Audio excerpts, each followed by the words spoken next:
बुधवार की प्रदोष, भादो का महीना कृष्ण पक्ष में जो प्रदोष पड़ती है वो रोग और बीमारी को मिटाने की होती है। तो जितने उपाय आपको प्रदोष के बताए जाते हैं उस हिसाब से आप करो। अगर हमें बीमारी से निपटने का कोई इलाज करना है या कोई उपाय करना है तो उसको कृष्ण पक्ष की प्रदोष पर करना है। बुधवार की प्रदोष, भगवान शंकर ने माता पार्वती से कहा था, पार्वती जब मनुष्य रोग से ग्रसित होगा, यह मानव का शरीर जब रोगों से घिर जाएगा, तब तेरे फेंके हुए कुंदुक नाम का अगर वो स्मरण करेगा और कुंद का ईश्वर का नाम लेकर एक लोटा जल लाल चंदन मिलाकर मेरे शिवलिंग पर समर्पित करेगा तो वो रोग से मुक्त हो जाएगा। बुधवार की प्रदोष पड़ती है तो शिव रजत भवन में निवास करते हैं। जैसे हमारे यहाँ झाड़ू की महत्वता कही, जो झाड़ू होती है बुआरी होती है, जिस झाड़ू को अपन झाड़ते हैं, ये महाराज 3 जगह पर नहीं रखना चाहिए। कितनी जगह पे नहीं रखना है? 3 जगह। पहला, जिस कमरे में पति पत्नी दोनों सोते हों उस कमरे में झाड़ू कभी मत रखना, क्योंकि पति पत्नी में क्लेश बना ही रहेगा, आपस में प्रेम स्नेह नहीं रहेगा। जिस कक्ष में पति पत्नी सोते हों रहते हों उस कमरे में झाड़ू कभी नहीं होना चाहिए, बुआरी नहीं होना चाहिए। दूसरा, जिस कक्ष में हॉल में लोग आकर बैठते हों और वहां कोई सोफा सेट लगा हो, कोई पलंग लगा हो, उस पलंग के नीचे, उस सोफे के नीचे झाड़ू नहीं होना चाहिए। सास और बहू का संबंध अच्छा नहीं रहता, विवाद होगा ही, ये पक्का है। तीसरा, अन्नपूर्णा का स्थान जहां पर भोजन बनता है, आप भोजन करते हो, रसोई घर में झाड़ू नहीं होना चाहिए। कारण बच्चों में क्रोध आएगा, चिड़चिड़ प्रवृत्ति बनी रहेगी और बेटा और बेटी संबंध आप करना चाहते हो समाज में, और बच्चे गलत जगह पर संबंध करने के लिए आतुर रहेंगे। इसलिए रसोई घर में बुआरी झाड़ू नहीं होना चाहिए। बुधवार की प्रदोष कामना की पूर्ति करते हैं। श्री शिवाय नमस्तुभ्यं। 3 तिथियां, पहला प्रदोष, दूसरी शिवरात्रि और तीसरे नंबर पर आती है सोमवार की अष्टमी। ये 3 तिथियां ऐसी हैं जिसमें 2 बूंद भी दूध अगर हम शंकर भगवान को समर्पित करते हैं तो अपना घर बच्चों की किलकारियों से कम नहीं होता, वो भराता ही है, वंश बढ़ता ही है। वंश बढ़ाने का एक सर्वश्रेष्ठ तरीका में कहा कि जब धन कम हो, संपदा कम हो, व्यापार नहीं चल रहा हो, बहुत कष्ट, बहुत तकलीफ की जिंदगी निकल रही है, 2 रुपए भी अगर खाने के लिए नहीं है तो एक बार प्रयास करना, घर में ही प्रदोष के दिन घी का दिया लगाकर या मंदिर में शंकर के घी का दिया लगाकर उसमें 2 बाती, कितनी बाती?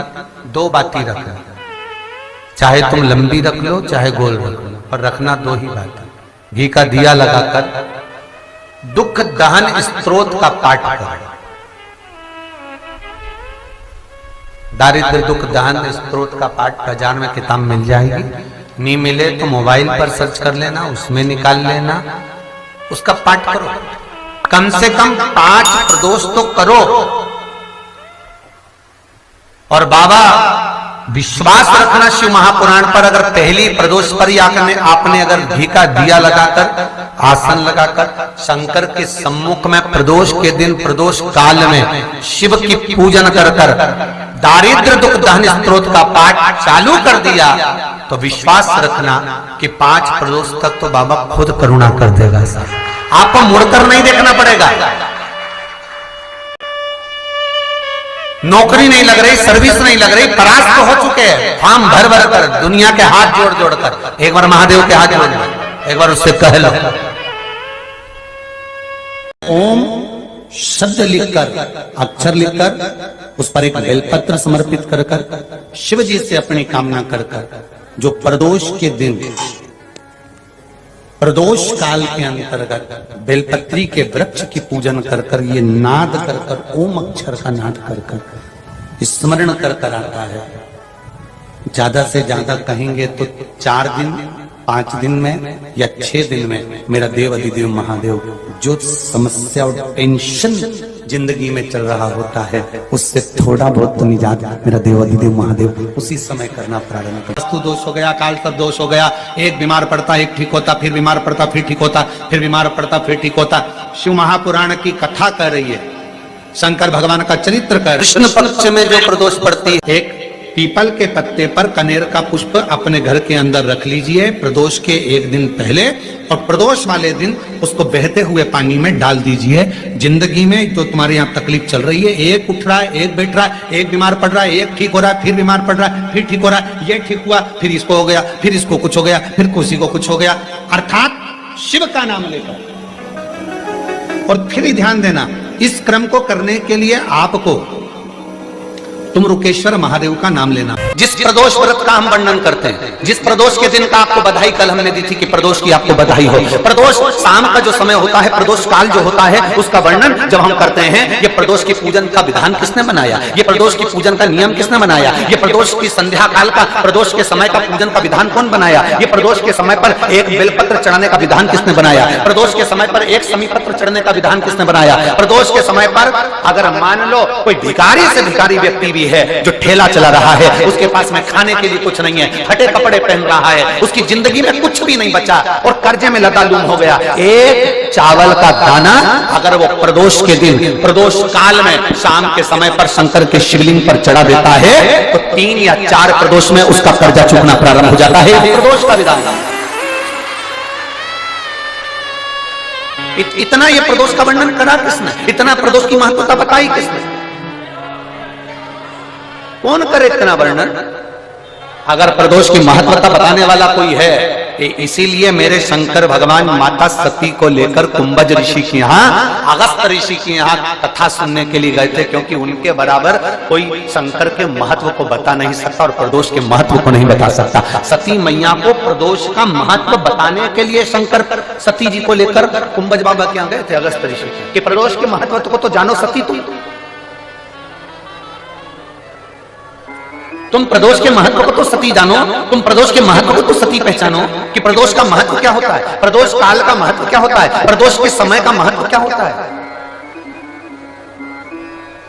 जिस समय पर सूरज डूब रहा हो, चंद्र प्रकाशित हो रहा हो, दोनों का मेल हो रहा हो, ना तो पूरा सूरज डूबा है, ना पूरा चंद्र आया है, ना पूरा अंधेरा है, ना पूरा उजाला है, उस समय को प्रदोष काल कहा गया, उस समय को प्रदोष का समय कहा। बन सके तो 2 चीजों से दूरी बना लो, एक पर स्त्री और दूसरा पर धन। पराई स्त्री और पराया धन व्यक्ति को कब बर्बाद कर देता है उसको खुद भी मालूम नहीं पड़ पाता। 4 बातों को अपने अंदर उतार लो तो 4 वेद के अध्ययन का लाभ आपको मिलने लगेगा। पहले नंबर पर है समझदारी, दूसरे नंबर पर है जवाबदारी, तीसरे नंबर पर है वफादारी और चौथे नंबर पर है ईमानदारी। ये 4 बातों का जो अध्ययन कर लेता है, 4 वेद के अध्ययन का फल प्राप्त। शंकर भगवान ने कहा जब प्रदोष काल हो, शाम का समय हो, उस समय पर बेलपत्री, पीपल और आंवले के नीचे लक्ष्मी तो कुछ देर के लिए विराजमान हो जाना। जो तेरे इन वृक्षों के नीचे शाम को दीप लगाने आए उसके घर तो पीछे पीछे चली जाना, बस इतनी कृपा कर देना। तो महाराज प्रदोष के दिन, प्रदोष काल में बेलपत्री के पेड़ के नीचे एक जो पत्ता आपके पास में हो, पान का मिल जाए तो पान का, पीपल का मिल जाए तो पीपल का, बेलपत्र का मिल जाए तो बेलपत्र का, उस पत्ते पर मात्र थोड़ा सा शहद और 7 दाने चावल के रखकर घी का दिया लगा दो महाराज, और थोड़ा सा जल हाथ की अंजलि में लेकर भगवान देवाधिदेव महादेव का स्मरण कर कर कि इस बेलपत्री के वृक्ष के नीचे माता लक्ष्मी, पार्वती, सरस्वती विराजमान है। इसी बेलपत्री के पेड़ के नीचे मेरे देवाधिदेव महादेव का 12 ज्योतिर्लिंग का स्वरूप प्रकट है, उनका स्मरण कर कर जल चढ़ा दीजिए। और उसका स्मरण कर लो जो चिड़चिड़ प्रवृत्ति करता हो, क्रोध करता हो, जिसको बोलने का भान नहीं होता हो, सम्मान नहीं देता हो, अपशब्द कहते हो, उनका स्मरण कर कर आप छोड़ेंगे। एकदम एक प्रदोष करेंगे, दूसरे प्रदोष तक तो आपको कोई दिक्कत ही नहीं है। 2-3 प्रदोष कर कर देखिए, बाबा कृपा करें। बच्चों को पढ़ने का कह रहे हो, पढ़ने बैठो पढ़ने बैठो पढ़ने बैठो पढ़ने बैठो, तो एक आध प्रयास बच्चों के लिए भी कर लिया करो कि भाई ठीक है, बच्चे लोग विद्या में प्रबल होंगे।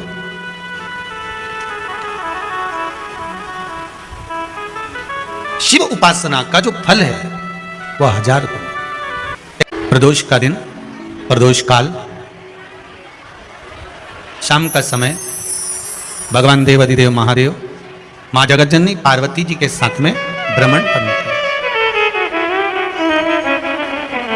देखिए,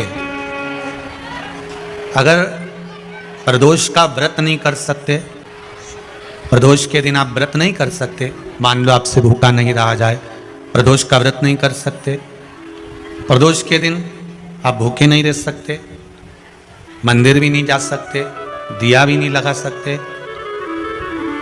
तो शिव महापुराण की कथा कहती है कि प्रदोष के दिन, प्रदोष काल में अपने ही दरवाजे के पास में देवाधिदेव महादेव का स्मरण कर लक्ष्मी की वृद्धि के लिए, कार्य सिद्धि के लिए, संपदा को प्राप्त करने के लिए आप अपने ही दरवाजे के पास में एक दीप लगा सकते हो। कौन से दिन? प्रदोष। नारी नींबू काटे, फल काटे, पपीता काटे, कोई भी तरबूजा खरबूजा कोई भी फल को अगर स्त्री काटती है, कोई भी फल काटा, भले उसने सेब काटा हो, चाहे तरबूजा चाहे खरबूजा, चाहे जो फल को, जाम को, जामुन को आदि जो भी फल को वो काट रही होती है, तो क्रम है हमारे स्कंद पुराण कहती है, नारी अगर पूरा खड़ा फल काटती है तो स्त्री को या तो कमर, घुटना या पीठ या सर दर्द रहेगा ही, या भुकुटी का दर्द रहेगा, ये उसको बना रहता है। आखा फल अर्थात फल को खड़ा काटा तो, इसलिए स्त्री जब भी फल काटे तो जो फल आड़ा होता है, जैसे नींबू खड़ा है तो उसको आड़ा भाग में काटा जाता है। कोई सेब है उसको चक्कू थोड़ा सा आड़े भाग में लगा दो, कोई तरबूजा खरबूजा है कोई बड़ा फल है उसको आड़ा भाग में काटिए, खड़ा काटेगी तो स्त्री को शरीर का कष्ट रहेगा ही, या घुटने दुखेंगे, कमर दुखेगी, पीठ दुखेगी, कंधा दुखेगा, सिर दुखेगा, या फिर ये भुकुटी का दर्द, यहां से वो कहते हैं माइग्रेन का दर्द कहते, क्या बोलते हैं उसको, आधा सीसी का वो रहेगा ही।